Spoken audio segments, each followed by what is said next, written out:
आणि बुलेटिनच्या सुरुवातीलाच बातमी अवकाळीची। दरवर्षी पावसाळ्यात ही नालेसफाई करून मुंबईची तुंबई होण्यापासून वाचवण्याचे प्रयत्न होतात। मात्र पहिल्याच पावसामध्ये हे प्रयत्न किती तोकडे पडतायत हे निदर्शनास आले। पुणे महानगरपालिकेतही पहिल्या 2 ते 3 पावसांमध्ये जनजीवन विस्कळीत झालंय। हे याआधीही पाहायला मिळालेलं होतं। आणि तिसरं मोठं शहर नाशिकही पावसाळ्याआधीच अवकाळीच्या तडाख्यानं तुंबलंय। धोधो पाऊस झाल्यानंतर नाल्यांमधील प्रदूषित पाणी गोदावरीत मिसळलं आणि हे सगळं पाणी रस्त्यावरती आलंय। मान्सूनपूर्व पावसातच तिन्ही शहरातील कामांची पोलखोल झालेली आहे। पालिकेचे सगळे दावे खोटे ठरतायत। पावसाळ्याआधीच ही स्थिती असेल तर पावसाळ्यात काय होईल याची कल्पना न केलेलीच बरी। तिन्ही शहरातल्या कामांची माहिती देण्यासाठी आमचे प्रतिनिधी आपल्या सोबत आहेत। मुंबईतनं विशाल पाटील, पुण्यातनं रेवती हिंगवे आणि नाशिकमधून प्रांजल कुलकर्णी। सुरुवातीला जाऊयात विशाल पाटील यांच्याकडे। विशाल, काय परिस्थिती पाहायला मिळतेय? कालच्या एकाच पावसानं मुंबईची दैना उडाली होती।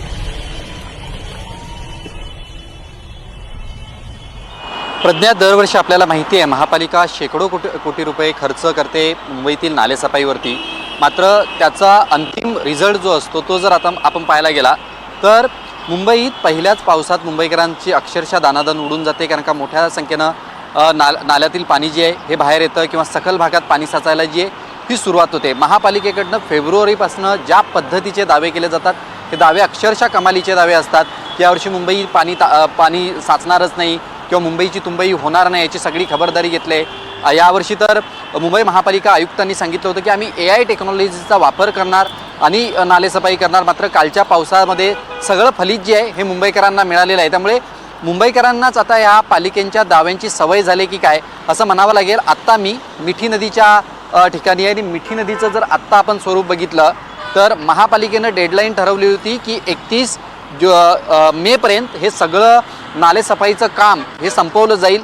आपल्याला माहिती आहे आता गेले 7-8 दिवसांपासून मुंबईत ढगाळ वातावरण आहे। ठिकठिकाणी मुंबईतील अनेक परिसरांमध्ये पाऊस पडतोय आणि त्याच पार्श्वभूमीवर जर आपण ह्या नालेसफाईंची जर वस्तुस्थिती पाहिली गेली, ज्या मिठी नदीचं जर नालेसफाई झाली नाही किंवा त्याचा गाळ बाहेर काढला नाही तर काय होऊ शकतं हे आपण 2005-6 साली अनुभवलेलं आहे मुंबईकरांनी।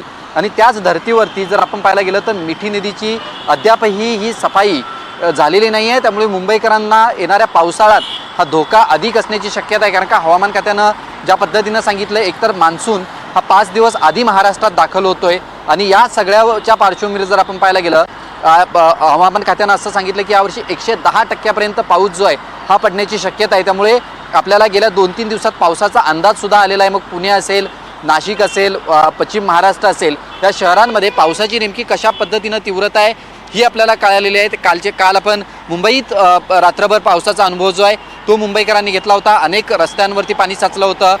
साकीनाका या परिसरामध्ये नाल्यातील पाणी जे आहे हे रस्त्यावरती आलं होतं। त्यामुळे आत्ताची जरी आपण वस्तुस्थिती पाहायला गेलं तर अशाच पद्धतीनं मुंबईतील अनेक नाल्यांची स्थिती जी आहे ही पाहायला मिळते। कुठच्याही प्रकारची स्वच्छता जी आहे ही झालेली नाही आहे। त्यामुळे अद्यापही फक्त ह्या 10 दिवसात किती टक्के नालेसफाई होणार हा एक प्रश्न आहे। एकीकडे मुंबईचे पालकमंत्री आशिष शेलार यांनीच ह्या सगळ्या कारभारावरती सुद्धा मध्यंतरी प्रश्न निर्माण केले होते। त्यांनी स्वतः या सगळ्या नालेसफाईची मुंबईतील पाहणी केली होती। मात्र थेट त्यांनी आयुक्तांवरतीच आरोप जे आहेत हे केले होते। त्यामुळे AI टेक्नॉलॉजीचा वापर करून ही नालेसफाई आहे का हा एक प्रश्न निर्माण होतो। आणि मुंबईकरांनी किती वर्ष ही आश्वासनं महापालिकेची ऐकायची आहेत? कारण का श्रीमंत महानगरपालिका म्हणून ओळखली जाते आणि ह्या मूलभूत सुविधा आहेत ज्या पावसाळ्यापासून मुंबईकरांचं संरक्षण असणं। कारण का आपल्याला दरवर्षी माहिती आहे की मुंबईत दरवर्षी कुठे ना कुठे मॅनहोल्स ओपन असतात, पावसाचा अंदाज येत नाही, रस्त्यावरती मोठ्या प्रमाणात पाणी साचतं, अपघात होतात, गाड्या बंद पडतात।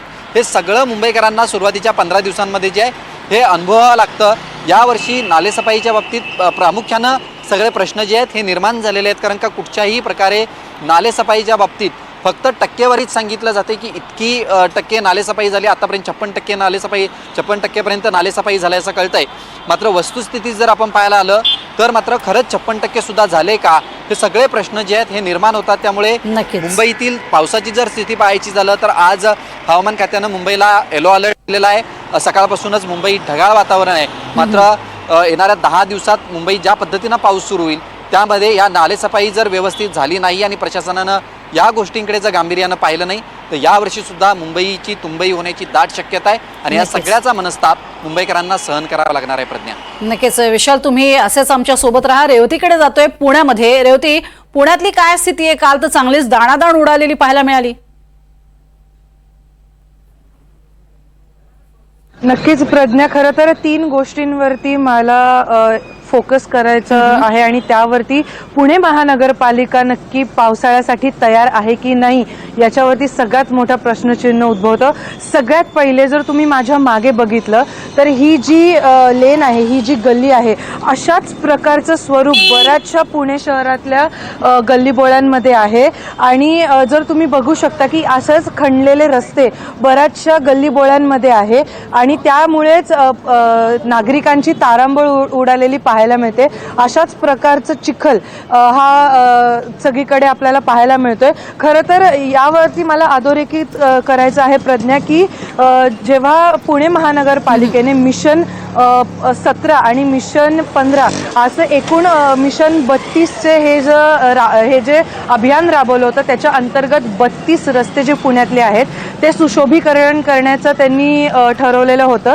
त्यातीलच हा एक रस्ता आहे. पण पावसाळ्याआधीच इकडे हा रस्ता खणला गेला आणि आता तुम्ही बघू शकताय की नागरिकांची कशी तारांबळ उडालेली आहे. त्यासोबतच पुणे शहरातले असं म्हटलं जातं, आत्ताची ही माहिती आहे की 80% नालेसफाई झालेली आहे. म्हणजेच जवळपास 1001 किलोमीटरचा जो नालेसफाईचा जो प्रकल्प आहे तो झालेला आहे. परंतु जर आपण बघितलं काल जेव्हा पाऊस झाला त्या पावसामध्ये पुणे विमानतळाच्या इकडचं जर आपण काही दृश्य बघितले तर सगळ्यात पहिली गोष्ट तिकडे झाली होती की त्या ड्रेनेजमधनं, त्या मॅनहोलमधनं पाणी वर येत होतं. तर आता नालेसफाई खरंच 80% झाली आहे का याच्यावरती प्रश्नचिन्ह उद्भवतं. आणि त्यासोबतच पुणे महानगरपालिकेने असं आश्वासन दिलेलं आहे की 7 जूनपर्यंत 100% नालेसफाई होईल. त्यासोबतच तिसरी आणि सगळ्यात महत्त्वाची गोष्ट आणि तिसरा महत्त्वाचा मुद्दा म्हणजे की काल पुण्यातील वाघोली परिसरामध्ये असलेलं सणसवाडी इकडे होर्डिंग्स पडले.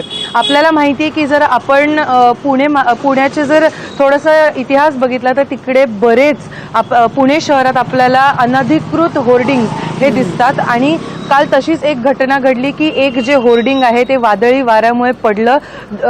सुदैवाने कुठलीही जीवितहानी तिकडे झालेली नाही, पण 7 ते 8 जे दुचाकी वाहनं आहेत ते त्याच्या खाली अडकलेले होते.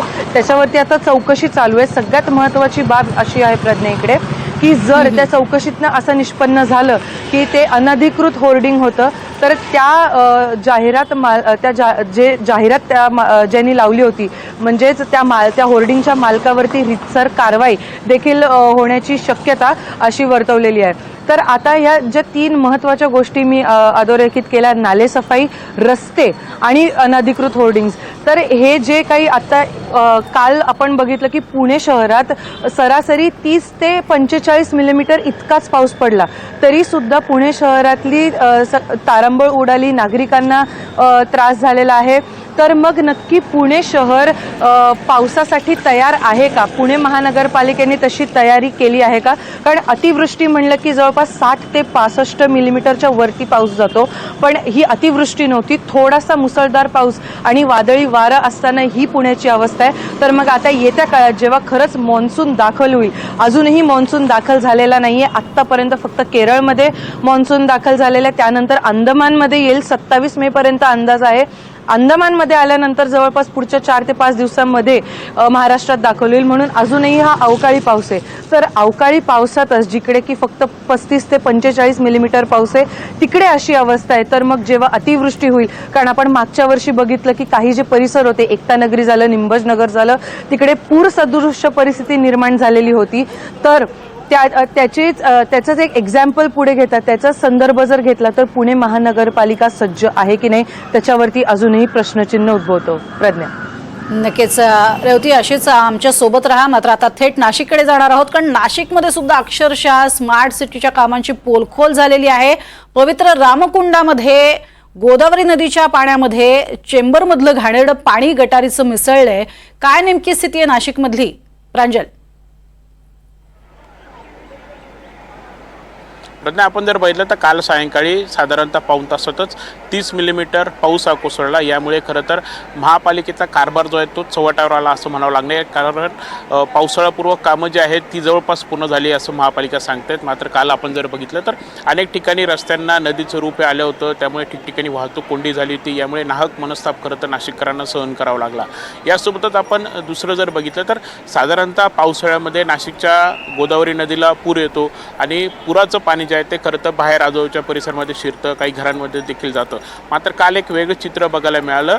या थोड्याशा पावसामध्ये नदीचं पाणी खरं तर बाहेर आलं नाहीत, मात्र आजूबाजूचे जे काही चेंबर्स आहेत ते जे गटारीचं पाणी आहे ते खरं तर थेट नदीत येऊनच मिसळत होतं. आणि यामुळे कुठेतरी महापालिकाच नाही तर स्मार्ट सिटीच्या कारभार जो आहे त्या कारभाराचीच खरं तर पोलखोल जी आहे ती या पाऊण तासाच्या पावसाने केली आहेत. माझ्यासोबत आत्ता गोदाप्रेमी आहेत देवांग जानी, जे खरं तर न्यायालयात देखील त्यांनी गोदा प्रदूषणावर वेळोवेळी लढा हा दिला आहे. आणि आपण ही जी काही सेकंड विंडोमध्ये दृश्य देखील बघत आहोत ती देखील करतात त्यांनी सर्व आपल्या मोबाईल कॅमेराचे कैदी केले आहेत. देवांगजी, काय नक्की एकूण परिस्थिती होती काल एक्झॅक्टली जर आपण पाहिलं तर रामकुंड वगैरे परिसरामध्ये गटारी आणि त्याचे चेंबर्स वगैरे ओव्हरफ्लो होऊन गोदावरी नदी पात्रात मिसळत होते. इथे नाशिक स्मार्ट सिटीने 12 कोटी रुपये खर्च केलेले रामकुंड परिसरामध्ये, आणि त्यांनी 12 कोटी यासाठी खर्च केले का गोदावरी नदीमध्ये गटरीचं एक थेंब पाणी जायला नाही पाहिजे. नाशिक महानगरपालिकेने पावसाळी पूर्व जे मान्सून पूर्व जे कामं असतात त्याच्यामध्ये 30 कोटी रुपये खर्च केले नाले सफाईसाठी. आता 30 कोटी आणि 12 कोटी रुपये खर्च करून ग्राउंडवर रिझल्ट 0 आहे ना.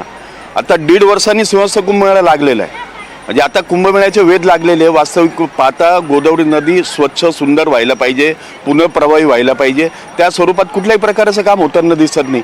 आता या गटरीच्या पाण्यामध्ये तुम्ही पाहिलं तर येणारे भाविक अस्थिविसर्जन असतील, पिंडदान असतील, धार्मिक विधी असतील, पर्यटक असतील, गोदा आरती असतील, सर्व गटरीच्या पाण्यावर सुरू आहे ना. म्हणजे काय हे चाललेलं आहे, म्हणजे वरती आणि खाली जर आपण पाहिलं तर हिंदुत्ववादी सरकार आपण म्हणतो, जय श्रीरामचे नारे देतो, आणि ग्राउंडवर काय परिस्थिती खरं सांगतो एकदम वेदनादायी परिस्थिती. हा 10 वर्षापासून अनेक समित्या बनलेल्या आहे. गोदावरी प्रदूषण मुक्तीसाठी 9 समित्या बनलेल्या आहे. त्या समित्या फक्त कागदपत्र रंगवता, कोर्टाला फक्त मूर्ख बनवायचं आणि कोर्टाला मिसगाईड करायचं काम करते. प्रत्यक्ष ग्राउंडवर कुठल्याही प्रकारचं काम नाही. तर आगामी काळामध्ये कुंभमेळा भरवणार कसं काय? तुम्ही येणाऱ्या भाविकांची कमीत कमी फसवणूक करू नका ना. सांगू द्या ना गोदावरीचं पाणी नाही. वास्तविक पूर जो येतो तो पूर आपल्याला धरणाच्या पाण्यावर पूर आला पाहिजे. नाशिकमध्ये जे 3-4 पूर येतात ना, पावसाळी पूर्व जे पूर येतात ते पूर गटरीच्या पाण्याचे पूर येतात. ही वास्तविकता आहे आणि शोकांतिक आहे. बरं, आता तुम्ही एवढ्या वर्षापासून लढाई देत आहेत गोदा प्रदूषणाची, तुम्हाला मुख्य कारण काय वाटतं? म्हणजे काल तर समोर आलं की आजचं चेंबरमधलं पाणी मिक्स होत होतं, मात्र इतर अजून काय काय कारणं समोर? याच्यामध्ये सर्वात आधी तर पहिले एक केलं पाहिजे का जे नैसर्गिक नाले, त्या नाल्यामध्ये नाशिक शहरातल्या जेवढ्या काही गटारी आहे ते सिवरेज लाईन त्याच्यामध्ये सोडून दिलेलं आहे. म्हणजे जे काही नैसर्गिक नाले किंवा उपनद्या त्याला मलवाहिकेचं स्वरूप आणि मैला गाडी केलेलं आहे ते सर्वात आधी बंद केलं पाहिजे. ते कसं करतात, आता कुंभमेळा येईल ना आगामी, तर ते फक्त टेम्पररी टेप करतील. टेप म्हणजे डायव्हर्ट करतील, आणि डायव्हर्ट करून सिंहस्थ कुंभमेळा संपला का परत त्या नाल्यामध्ये आणि उपनद्यांमध्ये ते मलवाहिका म्हणून त्याचा वापर होईल. आता आगामी काळामध्ये जे आपल्याला 26,000 कोटींच्या त्यांनी DP तयार केलेलं आहे त्याच्यामध्ये आपल्याला 14,000 कोटी रुपये सरासरी मिळणार आहे. तर आमचं एकच म्हणणं आहे का त्याच्यामध्ये गोदावरी नदीच्या पुनर्जीवनासाठी, गोदावरी नदीच्या प्रदूषण मुक्तीसाठी मॅक्सिमम खर्च व्हायला पाहिजे. ही खरं तर त्यांची मागणी आहे. आपण बघितलं तर काल ही परिस्थिती होती आणि कालच नाही तर दरवर्षी करता हे चित्र बघायला मिळत असतं. त्यामुळे कुठेतरी आता पावसाळ्यापूर्व कामं असतील किंवा स्मार्ट सिटी जी काही कामं केली आहेत त्यावरती प्रश्नचिन्ह हे गोदाप्रेमी उपस्थित करताय. गोदा प्रदूषणाबाबत आता सरकार गांभीर्यानं विचार कधी करणार हेच पाहणं आता महत्त्वाचं ठरणार आहे. प्रज्ञा, नक्कीच खरंच आपण बघतोय की मुंबई, पुणे, नाशिक या महत्त्वाच्या शहरांमध्ये अक्षरशः महापालिकेकडे अनेक तज्ज्ञ लोक आहेत, हुशार लोक आहेत, या सगळ्या संदर्भात व्यवस्थित तुम्हाला सांगणारे आणि या सगळ्या संदर्भातली माहिती असणारे असे लोक आहेत. त्यांचा जरी किमान तुम्ही सूचना मागवल्या तरी त्याचा खूप फायदा होणार आहे. मात्र दुर्दैवानं हे होत नाही. कंत्राटदार आणि सरकारमधली मिलीभगत या सगळ्याला कारणीभूत आहे का असा सवाल वारंवार विचारला जातो, पण तो कायम सवाल तसाच राहतो. उत्तर मिळणं आता अपेक्षित आहे. मात्र येत्या काळामध्ये यावरती उत्तरं मिळतील ही अपेक्षा व्यक्त करूयात. खूप खूप धन्यवाद या संपूर्ण माहितीसाठी विशाल. त्याच पद्धतीनं पुण्यातनं आपल्याला माहिती देत होती रेवती आणि प्रांजल नाशिकमधून. खूप खूप धन्यवाद.